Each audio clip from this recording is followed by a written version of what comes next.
before we continue, I'd like to give a shout out, to raise my glass, to give a standing ovation to all the pets out there, to all the cats and dogs out there, to the tabbies, to the golden retrievers. Y'all are some good boys. To those weird dogs with bad attitudes that like to bark at me whenever I walk past them. I see you big time. To all the cats on the street that let me come up to them and scratch their heads. You are very good. You're wonderful, actually. To all the kitties out there, the orange cats running all around. I owe you a car. Imagine Alice Cooper with about 1/100th the money. If the Cramps had been a heavy metal band. Crazy as H, blood-splattered, ear-splitting hilarity. The Wizard of Oz meets splatter horror films. The gag is, you're in the splash zone. You're covered with goo and blood, and if you're not completely soaked, you didn't have a haunted garage show. It's like going to a horror movie, except it's actually happening. It's basically walking into the most brutal, gory film right in front of your face. It was probably the best part of my life. I think of him as a guy with commitment to his art. That's Dookie. I mean, he wants to take it as far as he can take it. You gotta see this band. Wait a minute, you're gonna get this. Oh, thank you.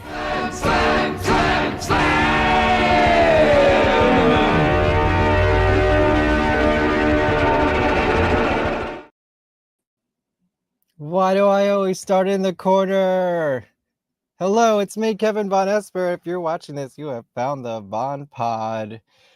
We have a returning guest tonight, Arielle Zadok. I think I said it correctly. I don't know. It depends on where you are. Maybe we'll see if I got it right. It's returning.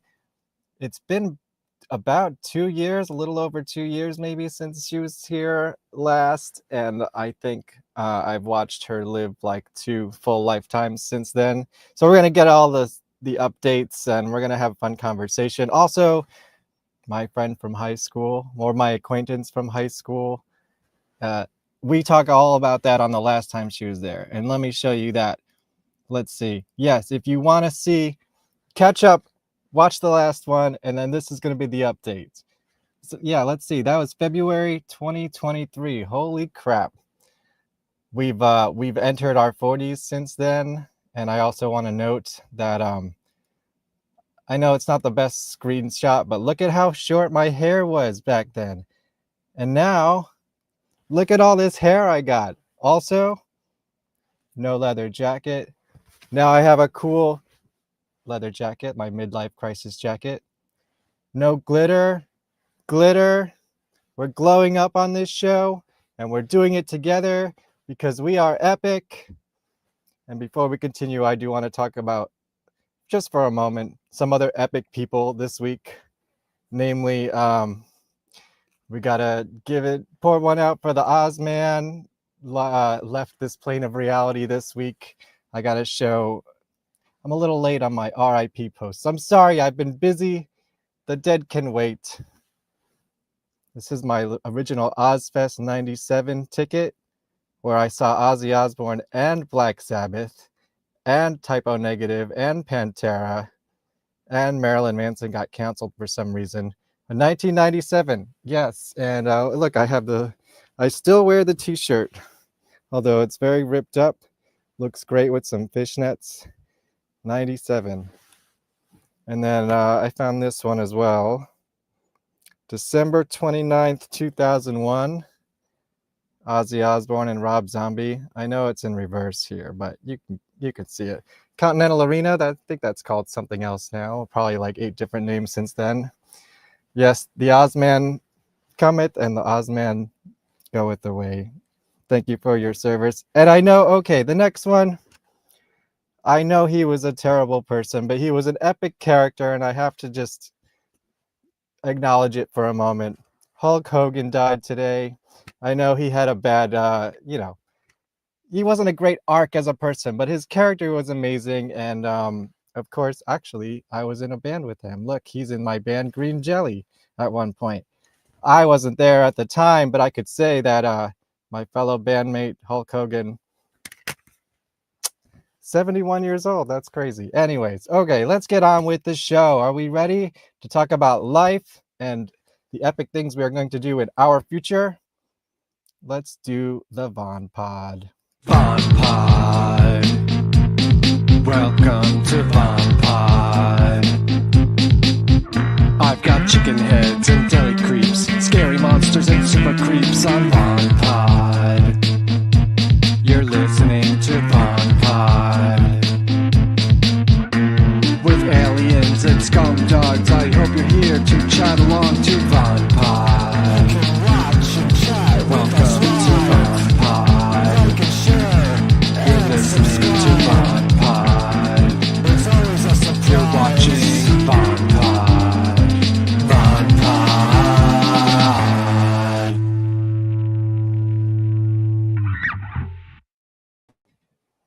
Hello. Hi, I'm stoked. I made it into the intro. Wow.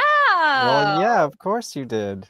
That's I try to get exciting. everyone in there. I gotta update it. I know I'm a little behind on that, but it's still pretty cool. We've got 83 episodes now, which happens to be my year of birth.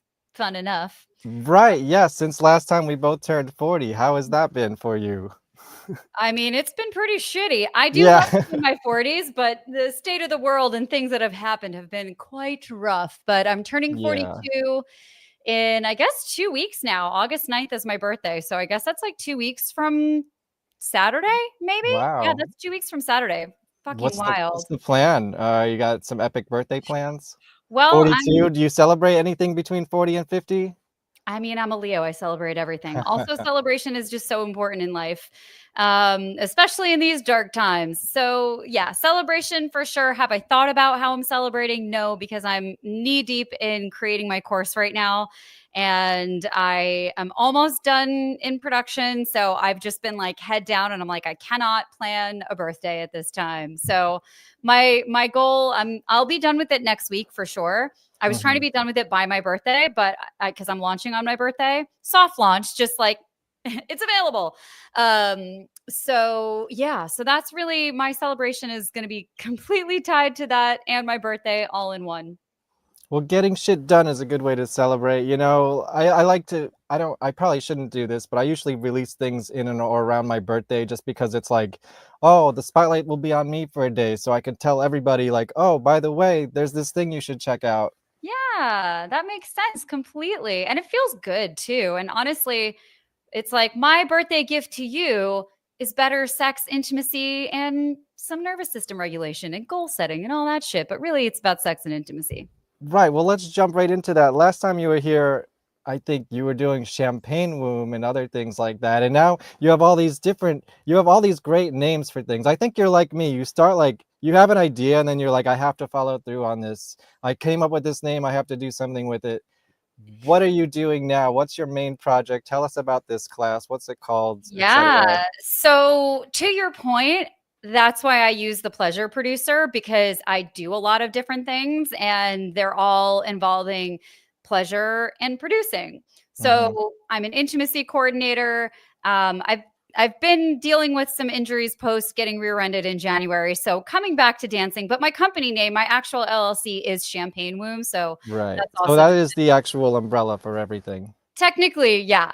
On the back end, it's all Champagne Womb. It's also my dancer account. But the pleasure producer kind of gives me room for the podcast, Birds and Bees Don't Fuck.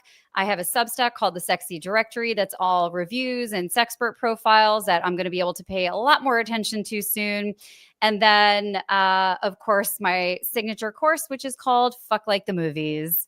So it all plays in together. And these are all pretty much new things since last time. Actually, since last time, I mean, I want to get into each of those things a little bit more in detail, but when I reviewed our last conversation yesterday, and not us talking yesterday, our conversation from 2 years ago, I listened to it yesterday just to clarify for the audience. you hadn't even started your podcast at that point. It was just an idea. I was like, you should start a podcast. You're like, guess what? I am. And now you've sort of started and put on hiatus your podcast, right? Yeah. So let's talk about that first, since now it's on topic. Birds and Bees. Hell yeah. So as you can see, or for the listeners, it's called Birds and Bees Don't Fuck. And I talk to comedians and sexperts about their formative education. And then we really just free flow the rest of the conversation. And truthfully, sometimes we just like get off so immediately into whatever we get off. We're all about getting off. You said it, not me. But I love the call out. But yeah, we just kind of like, sometimes we just get into it, and then I'll be like 30 minutes in and I'm like, holy shit, I still haven't asked you where you're from and about your sex education. So we always tie it back to that, but I think it's really fun and accessible. I know sex podcasts can be hard to listen to, a little bit boring. I do comedy myself. I'm an improviser. So I like to think that when the sexpert is on, that I get to be a little bit more in my comedian space. And when the comedians are on, I would never call myself a comedian next to any of the people I have on my show, but that means that I get to be more of the sexpert. So I really flow between those two. But the aim is always to get people information in a way that's like fun and approachable and not boring. So I think talking about our formative experiences and like how we've flopped around trying to figure it out on our own since tends to be a really fun, interesting, and different way to sneakily give you some sex education, because I am always dropping little nuggets in there, and so are my guests as well. And, you know, we're just like getting into these conversations that need to be normalized a lot more. Yeah, I think it's on hiatus right now. I know you did like a season, and is that coming back? And do you have any plans? Is season 2 going to be like supercharged, or what's going to be the same or different about it? Yeah, I've done 2 seasons. I did 54 episodes in 56 weeks. Wow. So needless to say, I was burnt out. She's more on schedule than me, although I may be more consistent in just existing. Yeah. My episodes are not very consistently spaced. Yeah, I was once a week. The only 2 weeks that I had off were Christmas and New Year's. But other than that, and that's when I restarted for season 2. I just called it season 2 at that point.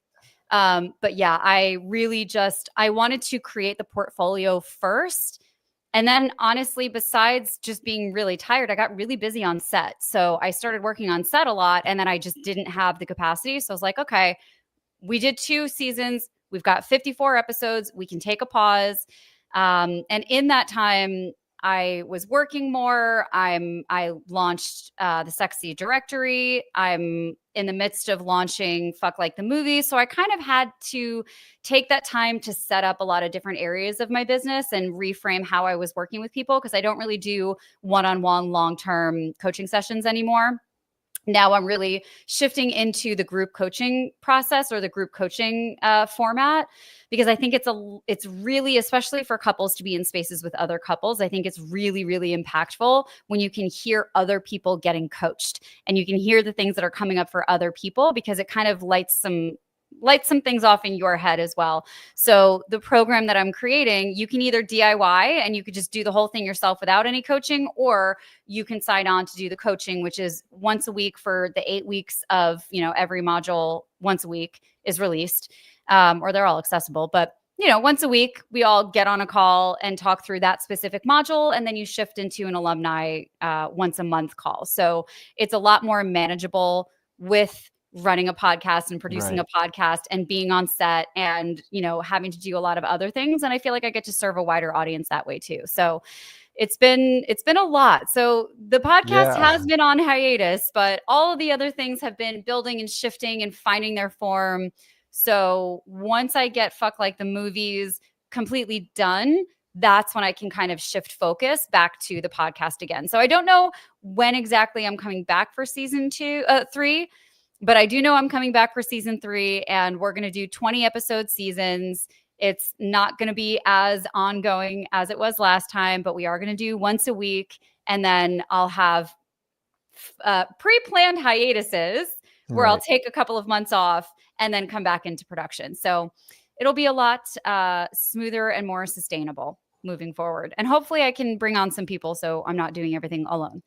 Right. And I know you were that's a good segue. You were talking about working a lot on set. Another thing that we were talking about last time was you were still getting your intimacy coordinator license. And now I'm assuming you have that and you have been doing that. Yeah. So So it's how has that been different since last time we talked? And have you done any really fun projects with it? Yeah, I can't talk about specific projects Right, that I right. work on.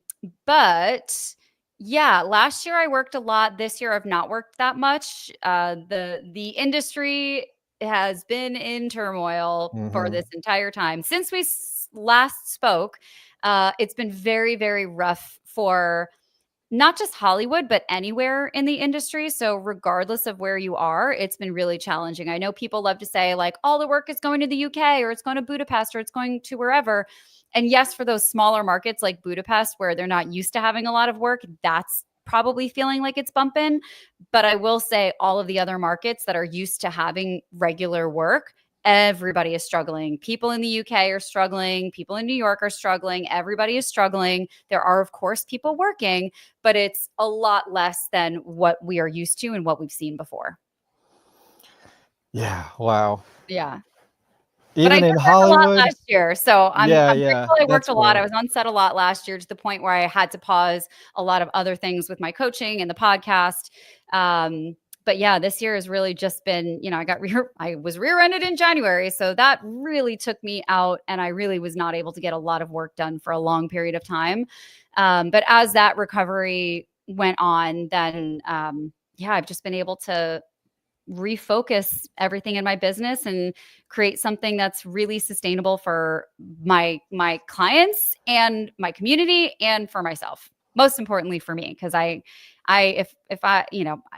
you have to fill up your own cup in order to fill up other people's cups. So I had to create a system where I could share all of my knowledge and I could provide all of these things that I want to be providing to people in a way that I could continue to do it without having to take pauses other than like regular breaks and holidays, like pre-planned stuff. Yeah.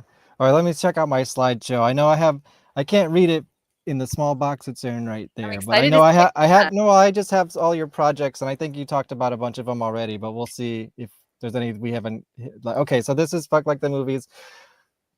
This is the thing you're working on right now, the 8-week course. Yes. So what is it, like a series of videos, and how does it work exactly? And so I call it a hybrid program because I don't know how any other way to say it. But basically, I created a framework called the Movie Magic Moments Framework.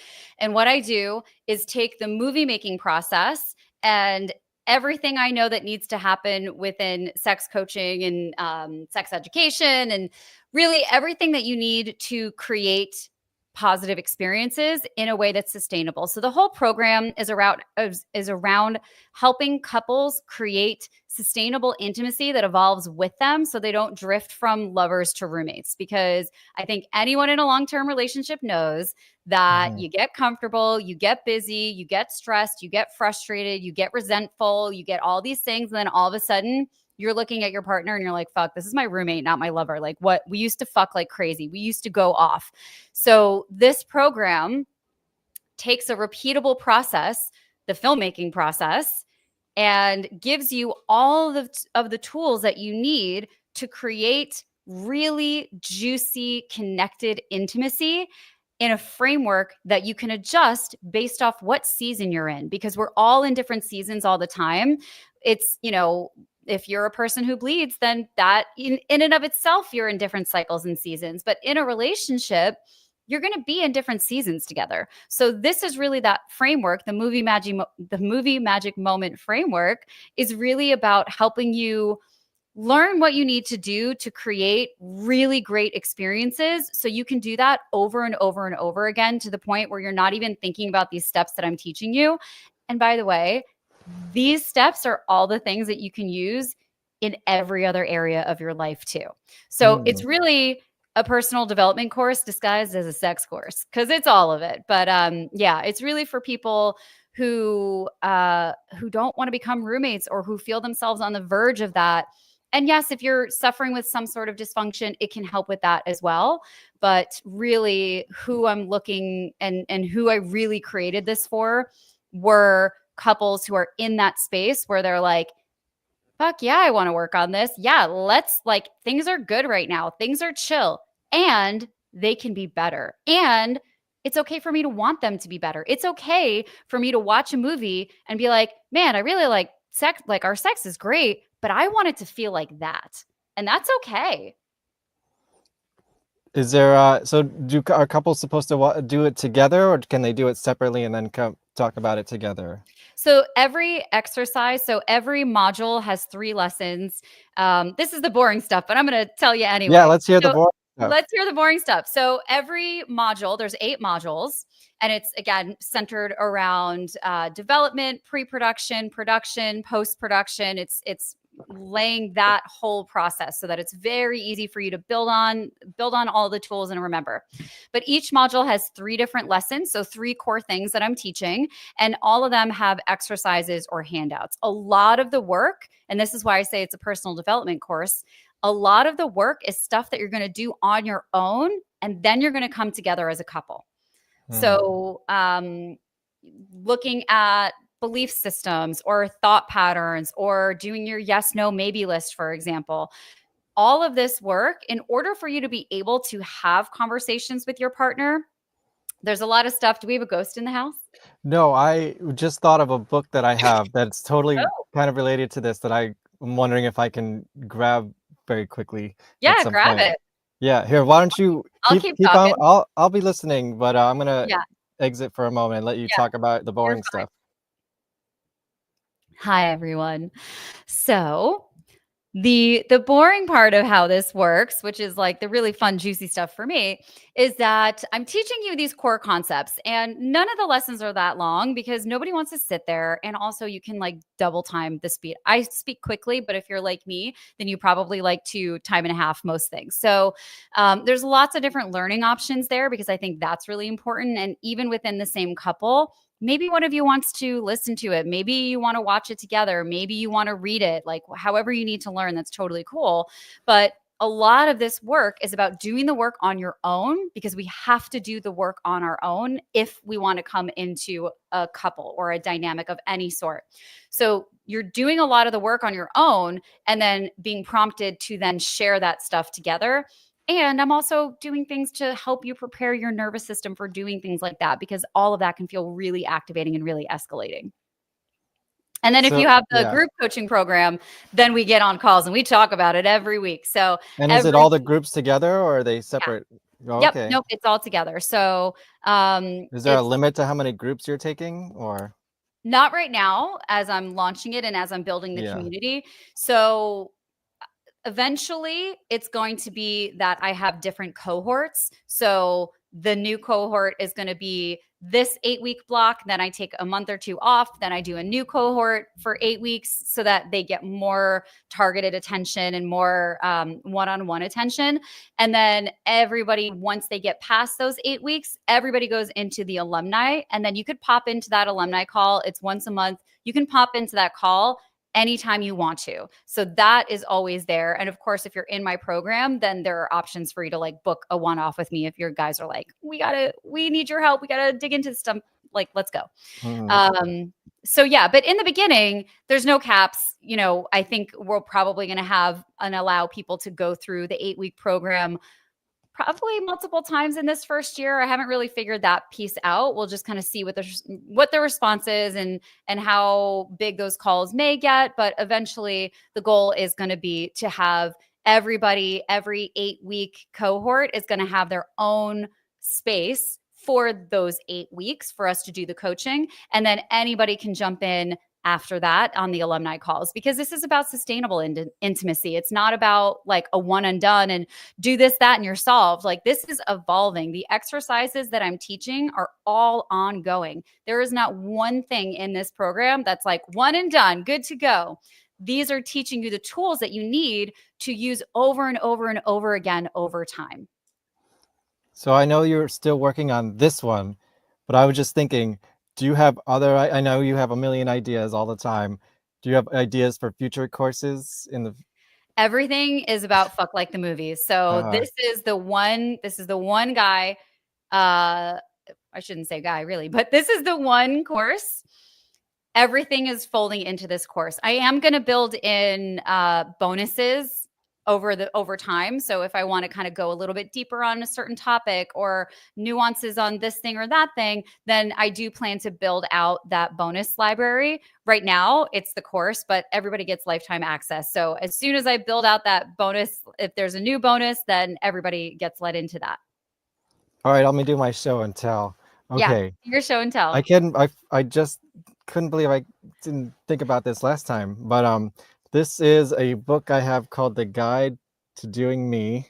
Oh. Have you heard of this? No. Well, it's like it looks like kind of like a notebook, and it's got all these like questions and blank spaces and activities and stuff, checklists, and mine's not filled out. I just wanted to keep it pure. I could always photocopy it, but I need to. There's some drawings in here. Boobs. But here's the kicker. I used to date the girl who wrote this. Really? And I was like, oh man, I gotta buy your book. Wow. And it might be kind of like a ghostwritten, I don't know how credited she is, but yeah, I was like, oh, that's really interesting. That's a long time ago, but it's a prerequisite, this is totally like up your alley. The Guide to Doing Me from 100%. Nico Text, NICOTEXT. Let's see when it was published. Where is it? 2008. Yeah. Wow. Nice. I wonder what they're doing now. Yeah, I think yoga classes. Oh, great. Probably. Yeah, I don't know. I haven't. I think we're still connected somewhere. There was no falling out or anything. Just natural drifting. Yeah, it wasn't a very serious relationship, but that I haven't looked at that in a long time. And I know I was like rearranging my bookshelf the other day, and I was like, oh yeah, this little book. All right, let's see what we got here. So what is the sexy directory? You are so good at like finding all these little nuggets. Good for you. I'm trying to promote you. Yeah. No, I want to hear about all your cool stuff. Yeah. So and you have all the cool names. So yeah. I'm pretty good at naming things. Branding is on point. Yeah. Thank you. I'm pretty good. There's a lot of stuff that I'm very good at. I'm learning to be better at the marketing and the sales and all of that. I'm an excellent producer and ideator. That I can give myself, and teacher, obviously. So the Sexy Directory is my free resource. So that is all about reviews for pleasure products. So think sex toys, squirt blankets, anything that falls in the pleasure product realm, lubes, things of that nature, as well as date ideas. So I've got right now, I have a couple there. So what did I do so far? I did the Rose Garden tea room that's over at Huntington Gardens in LA. And I've done the Moulin Rouge that's in Paris. So what I do is check out these places and give a feel for the vibe and the cost and like what's going on and what the experience was so that people can tell whether or not it's actually good for a date, because a lot of TripAdvisor things or this or that, they don't really talk about whether or not it's good for a date or what the vibe really is. Like maybe people will be like, I took my wife here. I went here with my partner or my husband or whatever. But this is very specifically about sex and intimacy and helping you figure out, is this actually a place that I should go on a date? Or is this going to be like way too touristy for me? Is it going to be way too kitsch? Is it way too dark? Is it way too loud? Are there old people here? Are there young people here? Like I really want to help people figure out where they actually want to go and have these experiences. Because if you haven't picked up on it, I'm all about experiences. And then the other... yeah, go ahead. Sorry. Oh, no. I was going to say the other aspect of it is that I'm going to be rolling out sexpert profiles. So again, once Fuck Like the Movies is out the door, I can kind of shift focus to this, putting my creative energy into some other areas. But I've got a few interviews down. So I've got like 4 in the pipeline. So really exciting. I have a bunch of stuff in the pipeline. And then we also do office hours every month. Had to kind of skip this month because unfortunately I have a friend who was killed in a hit and run accident at the very beginning of this month. I'm so sorry. Yeah. Thank you. Yeah. It's been really super fucked up. So obviously I've just put the pause on that for this month. So I'll be back next month with office hours, but it's all done through Substack. It's $10 a month and you can get group coaching. So what happens there is that it's an Ask Me Anything format. So you'll fill out the Ask Me Anything, and then it's a webinar format. So you don't have to worry about having your face seen, about, cameras on, microphones, blah, blah, blah. I'm just there like answering your questions and giving coaching. And if it's something that's like a little bit too, like I don't have enough information and the person's on the call and they're open for it, then I'll bring them on the call. So the whole purpose behind the Sexy Directory is to make it easier for people to find professionals. So that's where the directory comes in, and for people to have access to sex education and sex coaching in a way that is usually pretty hard. Like sex coaching is expensive. So by offering a Substack membership at just $10 a month, that's how I can offer coaching at a really low rate for people that otherwise could not afford me or many other coaches or educators. Well, since you mentioned it, I want you to tell me about the Moulin Rouge, because I've only seen the movie, but I know it's a real place. And tell me about the Moulin Rouge. You went there. What was it like? It's the Was Nicole Kidman Disneyland there? of showgirls. That's how I feel. I mean, it was beautiful. I was there my first night in Paris. I also went to Crazy Horse, so that one I'll do a review of a little bit later, but I wanted to like bookend my trip with burlesque. So I was kind of really running around that day, and I had to like run up all these stairs and change. And so I finally made it. I was one of the last people to filter into the room, a big, beautiful room, a little bit of like a circusy vibe. Because when you first walk through these beautiful velvety type doors with rhinestones on it, it was beautiful. And then you walk into the main room and there are stripy, like silks, not silks, but fabrics from the ceiling. And you walk into this room and there are tables and chairs to your left that go up a little bit, I think, if I recall. And then the whole floor that's filled with tables and chairs. And people are relatively close to each other. There was a band that was playing funk and soul, which is like, what a people pleaser. So people were having a great time. The band was giving. So the vibes were really great. Most people there by the time I arrived had probably been there for about 2 hours, because they do have a dinner service if you opt in for that. Yeah, So I was going to say, is there like a show time, or is it just kind of like whenever you show up, there's always stuff happening there's there? a show time. Yeah. So Okay. there's a dinner time and a show time. So I think I was there for the 9 o'clock show, I want to say.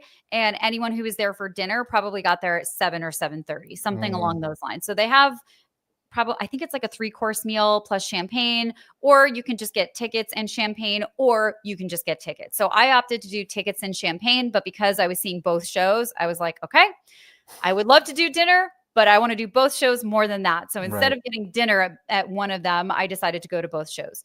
So the table that I sat at was on the floor level, and it was really close because, again, single person, they were just kind of fitting me in wherever I could fit. And they did have some long tables.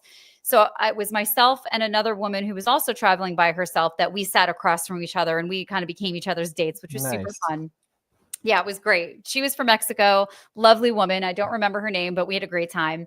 And we sat at a table with a family who was celebrating, I think, their 15th or 20th year anniversary. It's in the post, whatever it was. And they were there with their daughter and their son. Their son was about 11 years old, and I think their daughter was like 16 or something, 14 or 16. So that just kind of tells you, first of all, it's Paris. So the culture in France is a lot different than the culture here. And at the same time, it also kind of gives you an indication of like, oh, this is kind of a family-friendly event. And to a degree, it is. And also, there were a lot of people that were 60 plus in the audience. I don't remember what day of the week I was there, so that could have something to do with it. But ultimately, it was a very broad audience. Stuffed in a little bit, not stuffed in too much, but if you wanted to have like a private, intimate dinner, you're not going to get it there. There are some tables, I think, if you were to get there early enough, that you would be by yourself, because I did definitely see couples that were sitting by themselves, but there's also shared table situations. So the show itself, I mean, it's beautiful. It was a great time. I am no stranger to nudity. I work for sex parties. I see boobs and people fucking all the time. So that's never a thing for me. But I will say that I almost found them to be taking away from the beauty of the costumes. Like the costumes are made for people to be topless in them, but the costumes were so beautiful that I felt like I was looking at googly eyes, which sounds so silly. But some of the costumes, it was perfect. And like a bare chest was beautiful and perfect. And because this is a topless show and it's a topless showgirls show. So they don't wear pasties on? No. Okay. There were some women that had their nipples covered, but for the most part, the costumes are actually created for the topless nature because that is what the showgirl is here. That's what that's what the art form is. So for me, as a lover of boobs and nudity, a lot of the costumes it just felt so contrived or like, I don't want to say egregious, but it just felt like, well, we got to show boobs, so let's just cut the holes here. Other costumes, to see the bare chest under pearls or to see the bare chest with what they were wearing was beautiful and perfect, and it flowed with the overall look. And a lot of other ones, I was like, this just seems silly. What are we doing here? You're actually taking away from the art. So that was an interesting thing that I noticed. But the performances were beautiful. Again, it has a little bit of a Disneyland vibe. It is the Disneyland for showgirls, for sure. The things that I loved the most about it were actually the circus acts. They were fucking incredible. There were these two dudes that did this balancing act on each other. And I wish I could remember like exactly what they were doing, but I think like the end, like their final performance within it was balancing on a bunch of stuff. Like one dude was balancing on a bunch of stuff that you're like, wow, that's already a lot. The other one climbed up on top of him. And then I want to say he balanced upside down, holding onto his head. Like just absolutely wild. And then there was a couple that did a roller skating act. Thank you. I was like, not scene, act. Yeah, a roller skating act. And I've seen roller skating acts before where they spin and one person's just flying. What they were doing was absolutely out of this world. So the performances overall were really beautiful. But in terms of, is the Moulin Rouge sexy? I don't think so at all. It's okay. I mean, I recommend going. I think good it's for great. a date or not so much? I think it's fine for a date as long as you know that you're going to the Disneyland of showgirls, that you're not going into like this sexy, alluring thing. Did you find that in Paris? Did you find the underground as well? I did And find what was that like? one. So I also just kind of want to note that Crazy Horse, I did find to be sexy. I spoke to someone I don't know else. anything about that. What's Crazy Horse? Crazy Horse is another very well-known showgirls act and theater, I should say, but theater and show. They use a lot of projection mapping. And there is a lot more artistry to that. Not saying that there's not artistry in Moulin Rouge. There absolutely is. It's a different type of artistry. Right. So one of them is like Disneyland. The other sort one of like is a tourist trap. Maybe a tourist trap, but it's hard to say that because it's so historical. Like it's, I would have. Do you think people who are local to Paris like go to the Moulin Rouge on the regular? I mean, that couple was a French couple and they wanted to go there to celebrate an anniversary. So I think it's one of those places that you go to celebrate something, which totally makes sense. That. But I think the people who are attracted to Moulin Rouge do not like Crazy Horse. And the people who are attracted to Crazy Horse do not like Moulin Rouge. They're very, very different. They're both these big, beautiful, well-known. Well, Crazy Horse is actually a little bit of a smaller theater. It's more intimate, which I really liked also. I definitely think Crazy Horse, in terms of dating, Crazy Horse is a way better date. Is that place like also a dinner theater sort of thing, or is it more of just like a bar situation? Yeah, they do. It's a beautiful theater. It's a much smaller theater, making it a lot more intimate.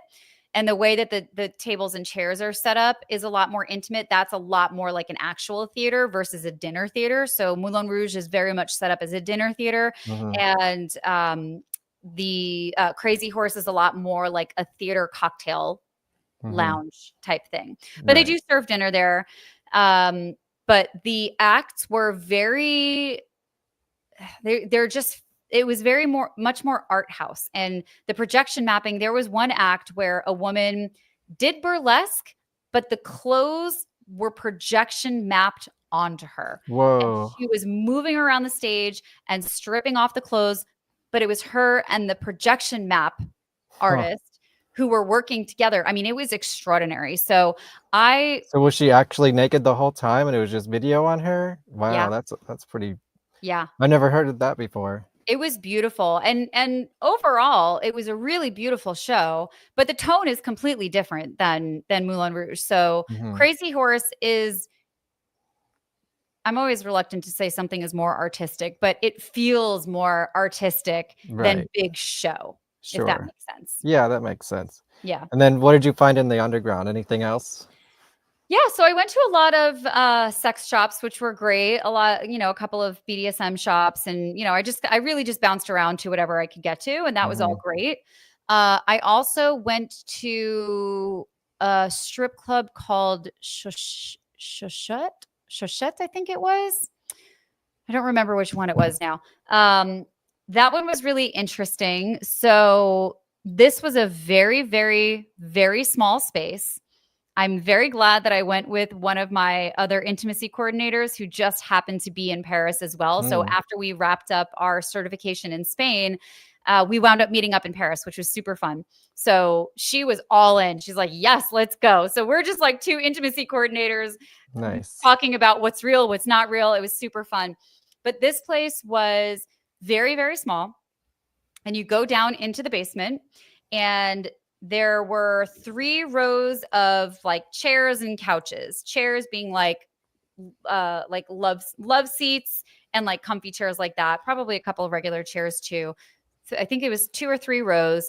And then the stage is set up like a room kind of. And so you had a pole in the middle, and then there was a couch behind that.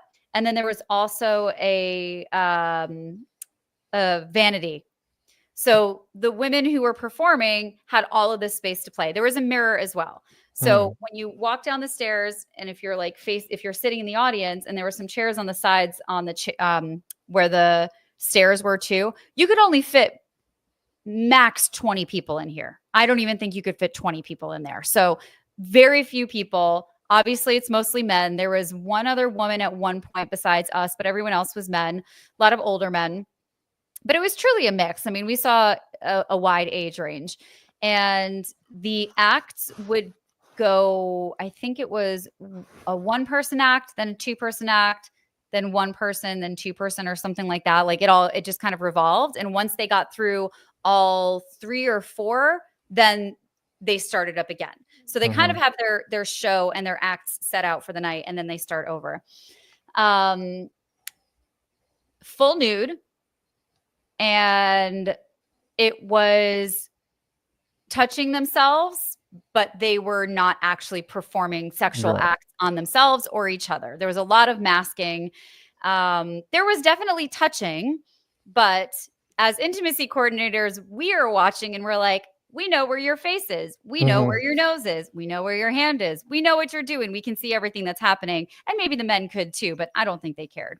Right. But it it's was entertainment.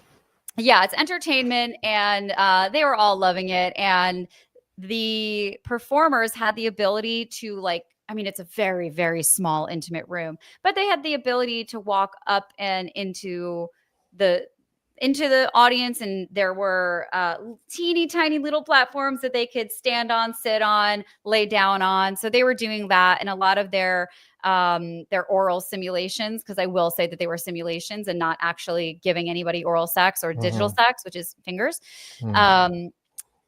They would lay down on there and do that, or lay down on someone's leg and do that. So it was great. It was really fun. And I don't know how comfortable I would be in such a small space looking the way that I do by myself as a woman. But normally I am very comfortable in these spaces, but it was just too close and too intimate. And a lot of men are obviously looking at me because I look the way that I do. And I looked like I could be on that stage, which I could. And I was very much wanting to give The women that did touch the pole, I was like, sweetheart, give me 5 minutes. Let me help you. Let me help you. Yeah. But it was great. And the women were great. Not many of them spoke English, so we couldn't really talk. But when we went upstairs, there was like, the lady camaraderie and things of that nature. So it was really fun. I mean, it was a great time. I really did love it. And they looked like they were having a great time. And what I loved about it too, even though they did go into the audience, it was really just like them hanging out in their living room. So it's almost like OnlyFans without the fourth wall or without the barrier of a screen between you. So it was really interesting. It was really fun. Could you drink there? Because I know, like, I don't know if No. it's just a law in New York or the United States in general, but the full nude strip clubs, you can't drink there, right? No. No, And same in honestly, Paris. that room was way too small to have a drink. And I will say, now that I'm thinking about it, I remember as you like enter into the stairs and you start walking down the stairs, you're like, damn, this place smells like pussy. So if you want to smell some pussy, then you'll definitely smell it there. Go check it out. How is the underground in LA going these days? And what have you been doing in that space recently? So I work very above ground. I work for 2 play party organizations here and 1 in New York. And in New York? Yeah. When are you here in New York? I'm not physically there. So I'm the consent director for the play and for Top Floor. And I'm a workshop facilitator for Lovely Fate. Those are parties here? Yep. They're all right, well, we're gonna parties, communities, all yeah, of we'll have to talk afterwards.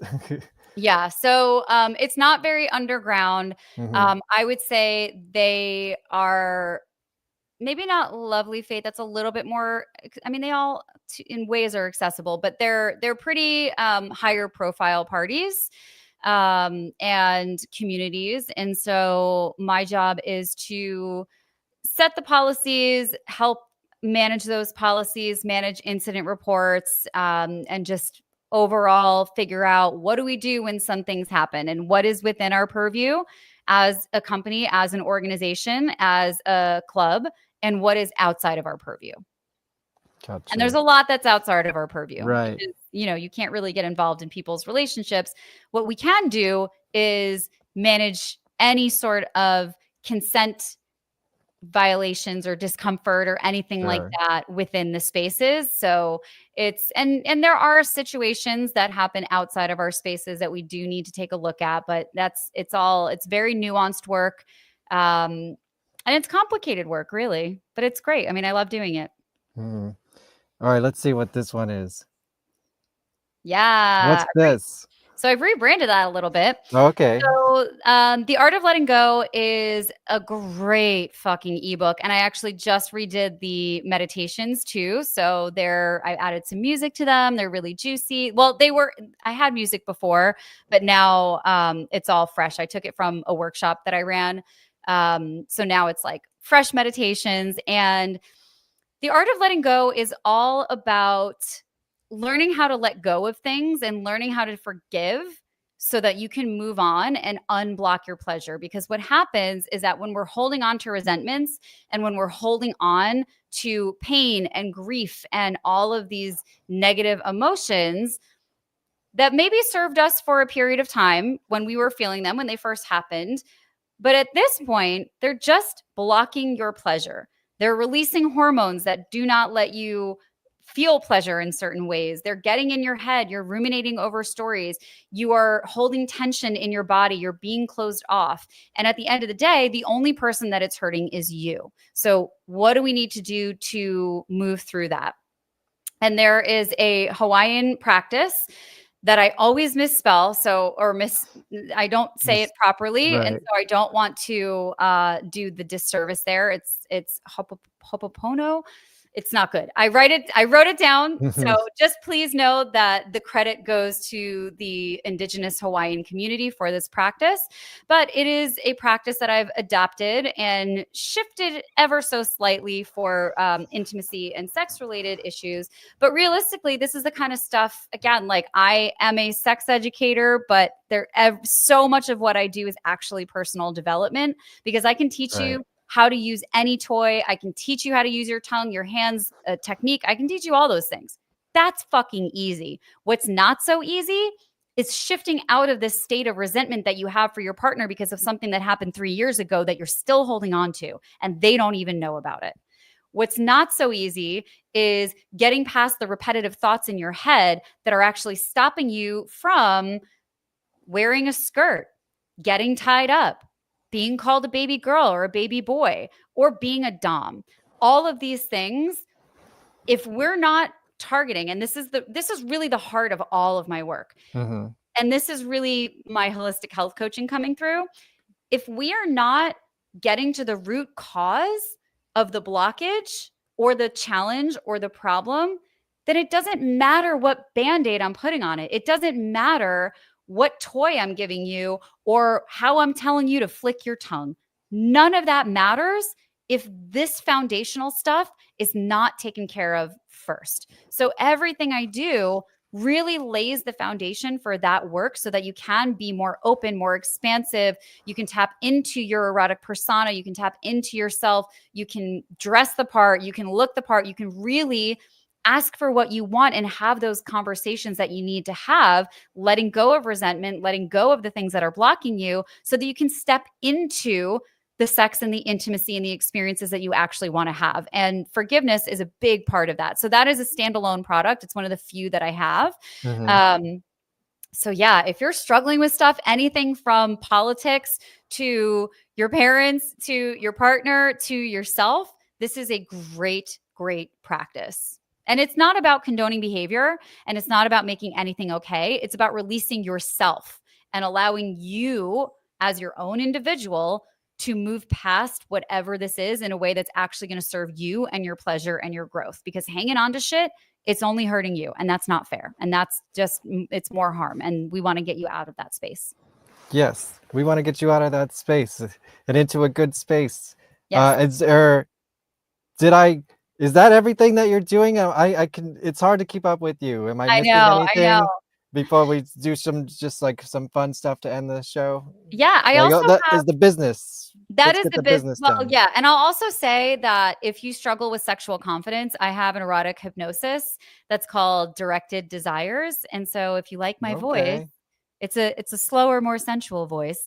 But pick up Directed Desires, and that is a 10-minute hypnosis, which really, don't be afraid of the word hypnosis. It's just getting you to a state of deep relaxation and then giving you positive affirmations so that you can tap into your subconscious and start to rewire your brain from a subconscious level as opposed to a surface level where you're going to be overthinking everything. So this just gets you into a deeply, deeply relaxed state and then gives you some loving, positive, sexy reinforcements to help you build your erotic confidence. And what's that called again?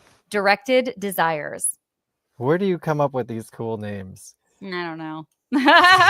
It's does a lot the name of it. come first, or does the idea come first? Or do you come up with a name and you're like, I got to use this for something? Like, how does your brain work in that respect? It depends. Mhm. So The Art of Letting Go was after I created, it was after I ran Coven of Harlots, which I am bringing back in LA anyway. And that's a women's sex positive women's circle. That's probably the easiest way to say it, but we do some deep work in there. And so The Art of Letting Go, I decided to create the ebook after I led the practice in the workshop and I did the meditations. And then I was like, well, shit, more people need this. So I guess I got to turn this into an ebook now and I got to release this meditation. So that's how that became something. And that name came to me once I already, because and The Art of Letting Go is just something that I've said before. Directed Desires, that came after creating the hypnosis. Birds and Bees Don't Fuck was very much like, oh fuck, I got to make this thing now. Right, Like I just thought about it on a drive and I was like, oh God, I'm going to have another podcast now, aren't I? How long do some of these ideas, like for me, I know sometimes I get an idea and it takes me like 20 years to actually start doing it, but it's always there. Have any of these been just sitting in your head for like an ungodly amount of time, or do you get them out pretty quickly? It's interesting with Fuck Like the Movies because when I looked back at my website in June, I think it was May or June of last year when work started picking up and I was on set a lot, I had started my offer that was going to be a coaching offer that was using this same framework. I did not yet have Movie Magic Moments put together. I did not yet have Fuck Like the Movies, but it was the filmmaking framework for sex and intimacy and for creating your experiences. Then several months late, not months, but probably somewhere around the beginning of this year, maybe, or I don't know exactly when it happened. Time, what is time? But I got the idea. It's an illusion. It is an illusion, but Fuck Like the Movies just came back into my head. It just like popped into my head, probably on a mountain drive or something like that. And then I was like, fuck, that is good. And then I was in the process of shifting out of ongoing one-on-one coaching. So I was already in a place where I was looking at my business and what is sustainable for me and what am I most excited about? And then I started putting together Fuck Like the Movies because the name came to me and named the framework and did all those things. And then when I went to go create that first sales page for just a tester group, that's when I found the other page that I started building. And I was like, oh my God, I forgot that I had this idea. I forgot that this was already developed, but now it just needed to like, I was busy. I just wasn't in the place to actually create it. Needed the right branding. Yeah. Yeah. And timing and space. Right, and I just wasn't in the place to develop it in the way that it needed to be developed until this year. And so this year I was able to like really just go all out with it. Here, I think this is a good spot to insert myself for a moment.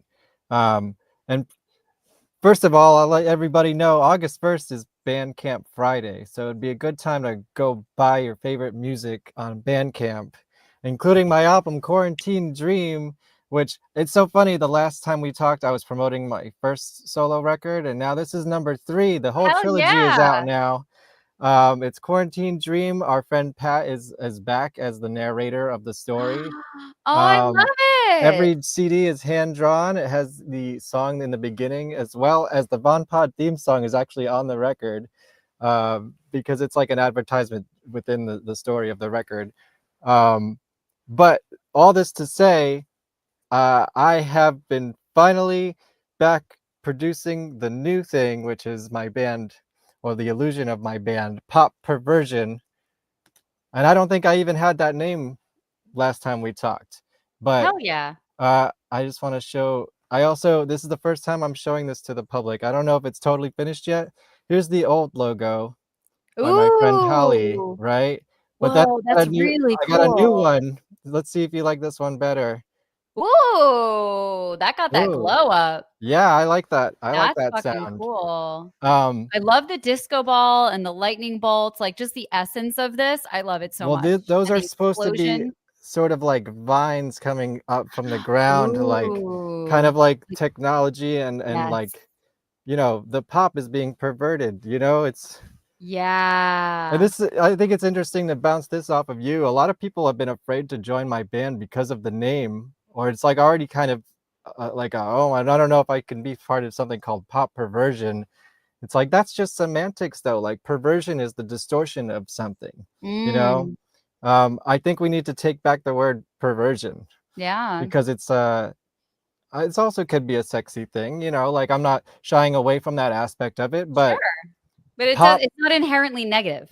It's not inherently negative, and pop is also multiple meanings. I mean, it's a genre of music, it's an onomatopoeia, it's like an adjective, you know, you can use it in so many ways. Yes, soda, sure. Grandfather, father, daddy. There you go. Yeah. So now we're getting into the perversion part. Hell. And also, I loved the singer I was working with had the idea for the O to be the disco ball. Yeah. And I was already starting to do the glitter, and now it's kind of a perfect combination because now I just tell people I got into a fight with a disco ball. I love it. And it's all part of the branding. All this to say that I'm working on it. There is an album in the works. I'm very excited about it. And that was pretty much that was it. That's great. Congratulations. It's a lot of exciting stuff. Thank you. So let's end here. This is sort of a two-part question, but just for fun, I know when I approached you to do this podcast, you were seeking to be on a certain number of podcasts to promote yourself in a certain amount of time. Did that happen? And what other shows are you going to be on or have been on since then? I actually paused so that I could focus Yeah. completely on finishing Fuck Like the Movies. I was kind of like, with what time am I going to be Right. on I any was. I podcast? saw one that you did that came out like yesterday, maybe. Yes. So I was I on. watched or I listened to that one. Oh, good. I hope you liked it. I hope it was good. Yeah, I always enjoy listening to you talk. Oh, thank you. Yeah. And thank you for all of your support over the years. You've been so incredible and such a wonderful part of the community. And Aw. I just really appreciate you. Like, really and truly, you have been so wonderful and always encouraging and just a great member of the community, which I think because of Birds and Bees Don't Fuck, I might start calling my community little fuckers. I don't know. I don't know how, because everything about me is like fuck. So I have to imagine that people who are into my offers are also like that. I don't know. I consent. Great. Thank you. I'll play around with that because I feel like, I don't know. I feel like it's always nice when a community has a name and I could be like, I know I'm talking to you, like each individual person, but also like, I don't know, little fuckers. I don't know. Yeah, I've been I'll play toying with that myself. I don't know if my audience wants to be called perverts or not. You know, I Probably feel not. like But probably also not. fuckers is hard too. But maybe poppers.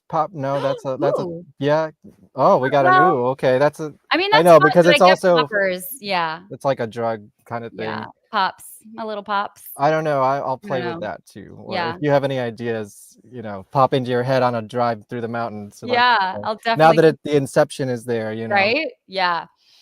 So yeah, I did I did the one with Matt Riddell the other day, and then I also next week I'm going to be on How to Be Famous with Whitley Euland. So I'm really, and she's Ooh. my coach, so I'm super excited about that. That was a great What's conversation.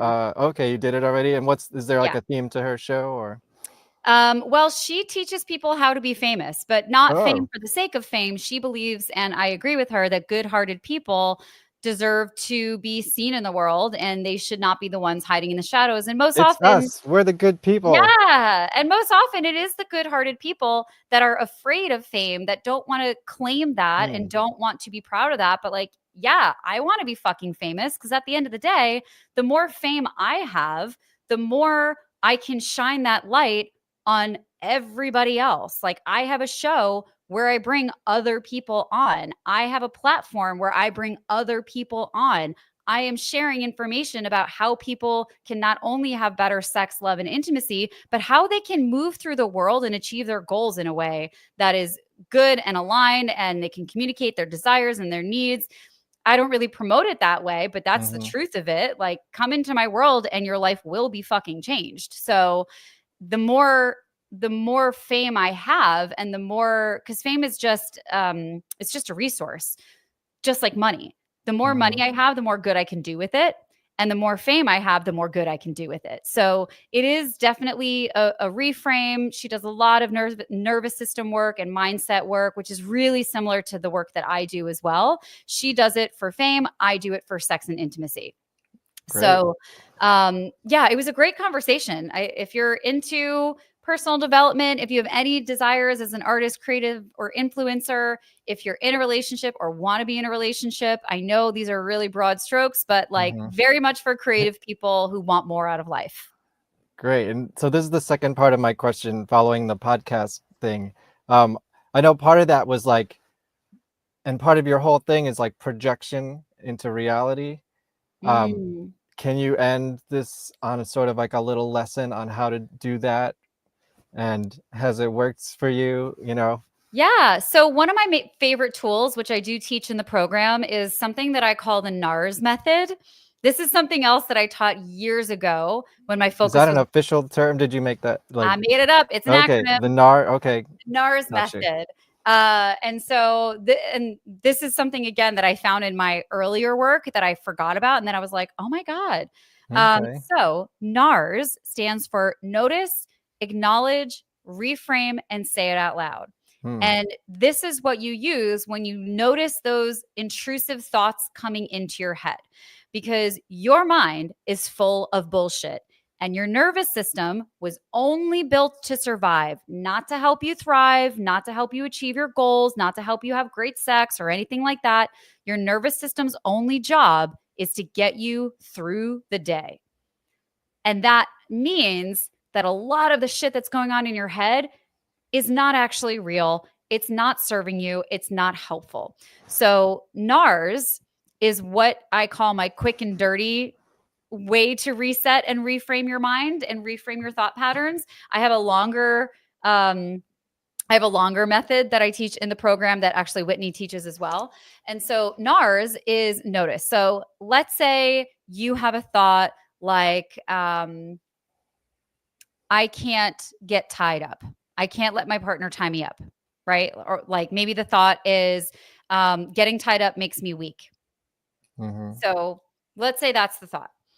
You want to first notice that coming into your head, because we have to actually notice what's happening if we want to change that. So notice the thought that's coming in your head.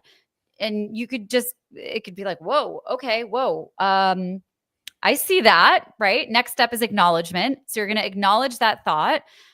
I see that you're there. Okay. I see that you're there, and I get why you're here. I grew up in purity culture. I'm very sensitive to being controlled. I don't want to be in that position. I don't want to feel weak. I don't want to seem weak. I want to seem powerful. I understand that this thought is here, and I get why you're here. This is all about the compassion. It's acknowledging that this thought exists and giving yourself compassion for the fact that it exists. Because if we're not meeting ourselves with compassion, none of this shit works either. So notice the thought. Acknowledge its existence, acknowledge the compassion, do all of those acknowledgments, just notice and see it for what it is. And then you want to reframe that thought. So then you want to come up with something that feels real for you. It cannot be more bullshit. It cannot go from getting tied up means I'm powerful. If you don't believe that, then you're just feeding your brain and your nervous system more lies. So a reframe for something like, I can't get tied up because that makes me seem weak. Maybe the reframe is, when I am tied up, I am still in control. And these are my desires coming to life. And I made that fucking happen. And what in this world is stronger than being able to speak your desires and have them actually be executed? Holy fuck. There are so many people in the world that dream of doing this. And here the fuck I am, strong enough to say what I want and have it done. There is no weakness there. That is a fucking power move. So now we have a reframe, and we want to come up with what I call an intimacy affirmation. So something that you could just come back to over and over again, because you're going to go through this process and it's not like that thought's going to go away. That thought is going to keep coming back until you carve a new pathway in your brain. Literally, there will be wrinkles that smooth out and others that wrinkle up again when we create new pathways for our brain. So notice the thought, acknowledge, give compassion, reframe it, and say it out loud. So this is where you come up with your intimacy affirmation. Like, being tied up means that my desires are coming to life. If that feels good in your body, if that feels empowering in your body, if that lights you the fuck up, that's your intimacy affirmation. So the next time that thought pattern comes into your head of, I can't get tied up, this shows weakness, I don't want to be weak, I don't want to be controlled, you already have your intimacy affirmation. So you can notice that thought, you can acknowledge its presence, you already know how to reframe it, and you can say it out loud if it's safe for you to say it out loud. I always want you and invite you to say it out loud. But if it doesn't feel safe, or it's just like not the vibe to say it out loud, that's totally cool. Repeat it over and over again in your head. Say it at least 3 times. But that is the NARS method. And so that is my quick and dirty way to reframe a thought pattern. That was and it fucking incredible. works. Yeah, I think you're done working for the day. You have been relieved of duty. Well, Here's my affirmation. Pop Perversion is a real band. It will be a real band. It is. It already is. There are real stickers, although I'm kind of out of them. I need to restock on the new logo. I don't know that it takes more than one person to be in a band, so you already have a band. Yes, exactly. No, there's other Because people you're filling involved, the but space doesn't mean that you don't have a band. Think about how many bands existed without all members being present yet, oh or yeah, while they for were building. sure. So you have a band.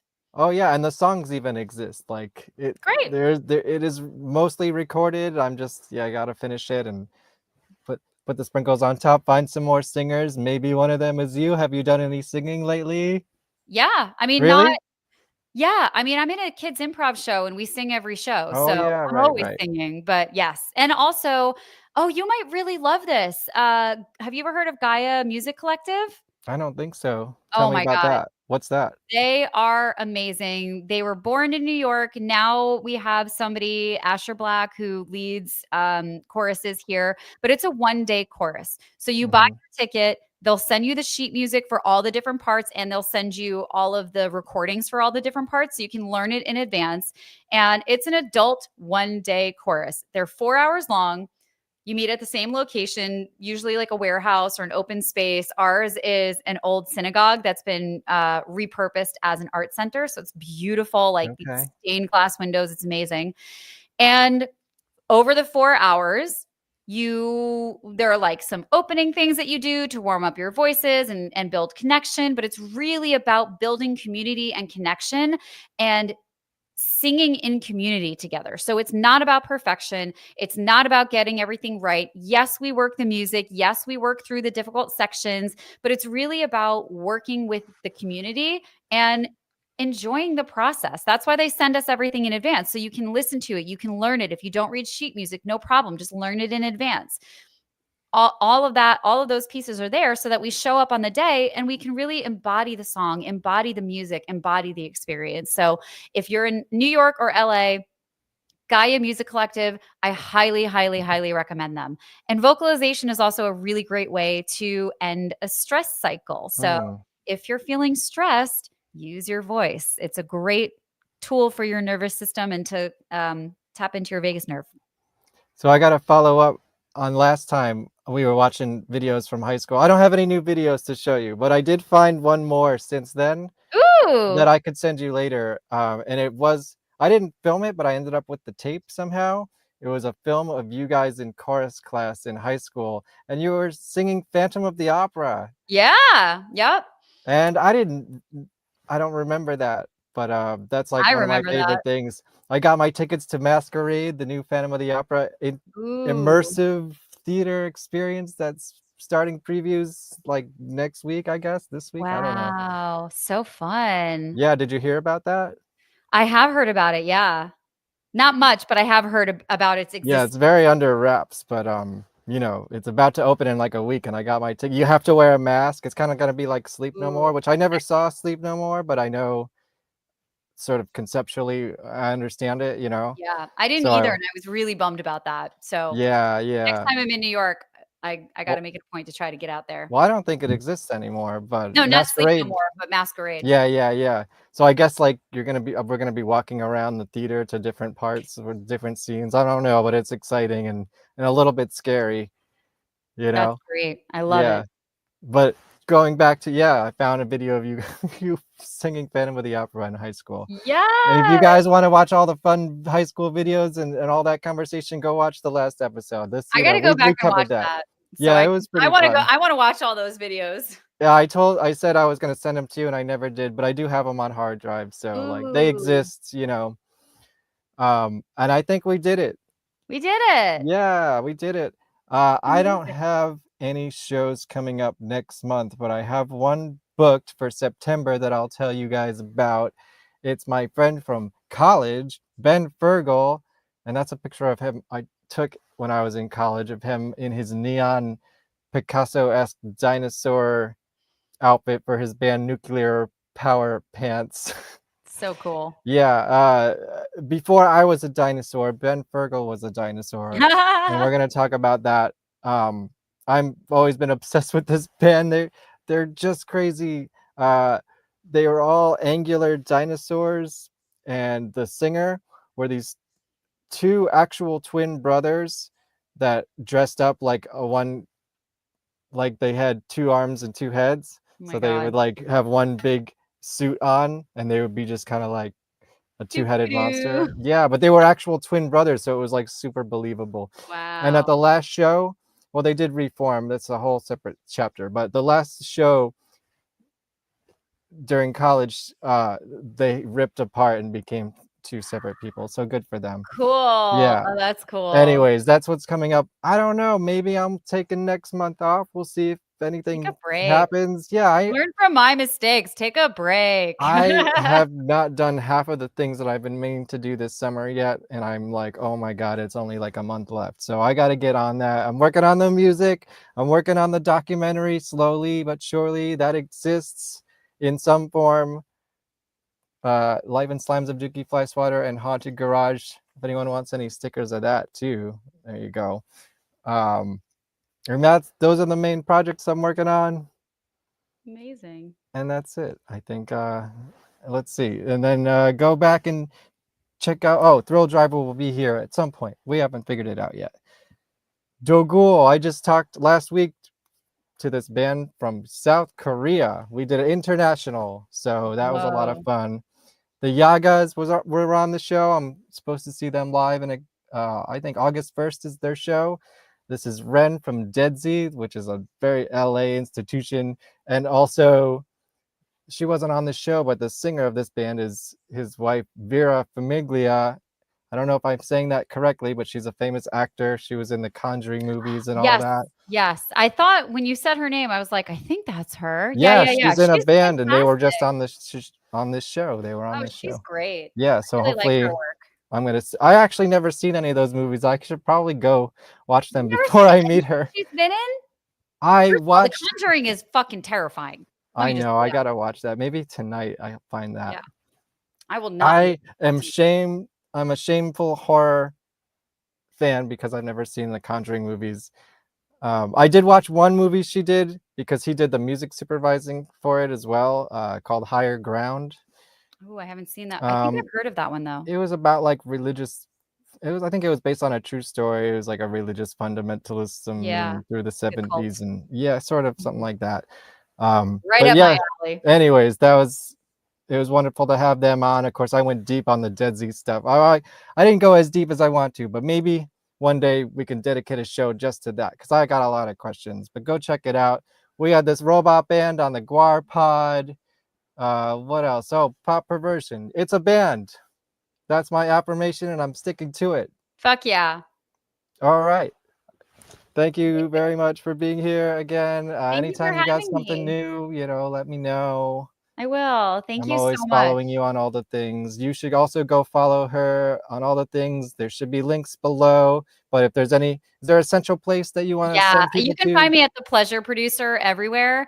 My Instagram is Arielle Zadok. That's really the one that I use the most. But The Pleasure Producer is going to get you everywhere. So if you could just remember The Pleasure Producer, I'm on TikTok, I'm on Instagram, and that's my website. Yeah, how's the TikTok going? I know that's sort of a great. A recent phenomenon. Yeah, I'm 3 months into having a TikTok. It's super fun. I have taken a little step back over the last few days, week, something like that, just because I'm like knocking this course out. I have to get it done by August 1st. So TikTok, it's so much time. It's fun though. I mean, I really do love it. And I do daily intimacy affirmations. So, I usually do those every single day or while you're walking, right? Yeah. I see your routine. Yeah, exactly. So, but I've just been fully and completely focused and immersed on completing the course so that it's ready before my birthday. My birthday is 9th, so the goal was always to get it done by August 9th. But now I'm like, well, I need to finish writing and creating the handouts for module 8, which is the last module. So we're almost done with that. And then I'm going to film the last 3 and then it's done. So by the end of next week, I'll be done. By August 1st, I'll be done. And I'm so excited to birth this thing and really figure out once it's complete, then I get to really explore how to share it and how to, create more. And I can put all of that creative energy into TikTok and showing up on podcasts and being on stages more. So very, very excited for that. The pleasure producer, headmistress Arielle. Ah! All right. Great. Thank you so much for having me. Thanks for being here again. Go check out the old episodes. Go follow us everywhere. Like, share, subscribe. Help us with the algorithm. I'm sure the algorithm's going to hate this one. So definitely do all the liking and comments and all the things. And hey, I mean, it's a little too late to say, but we have super chats and things like that. If you want to just send me a little token of appreciation. And that's all I got. I'll see you guys next time. Let's do the ending music, which is on, no, it's not on any of the albums, but yes, go get the albums. Go get the album! On Vonesper.bandcamp.com. Actually, wait till August 1st to do it, because that's when Bandcamp Friday is. So. Bandcamp Friday. Yes. All right. Like, share, subscribe, and comment below. Like, share, subscribe.